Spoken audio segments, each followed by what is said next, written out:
Ano ba gusto natin makuha sa relationship? Diba? For example, may mga times na yung mga gusto mong mag-asawa, ganyan. Bakit mo gusto mag-asawa?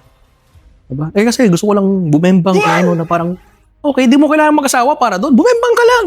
Out of ano naman yun? Diba? Kasi naman sa mangyayari na tawag dito, aasawahin mo, diba? Para mabembang mo, ganyan. Tapos, maanakan mo, tapos, magpapakahirap ka, diba? Para kumita. Tapos kapag nahuli kang nagsit-cheat sa other 600 na babae mo, diba?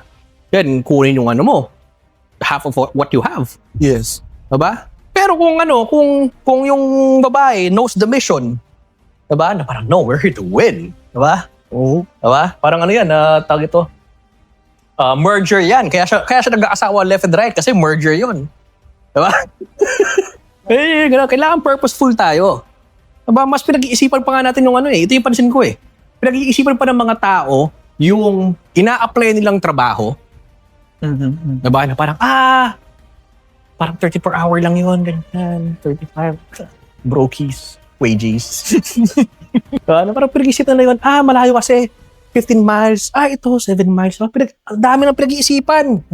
Hindi na pa yung reviews, tingnan nila sino kaya yung manager nila, sino yung supervisor nila, ganyan, diba? Pinag-aaral talaga nila. Diba? Para sa full-time job na ina-apply nila, which is 8 hours lang a day. Sige mo kung yung asawa mo na pinakisamahan mo Buong araw. buong araw.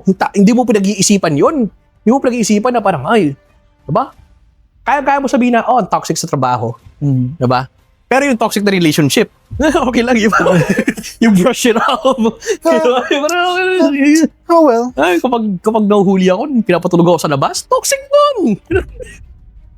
Ikaw naghirap, ikaw natutulog sa labas. Kailangan purposeful. Yan naman yan.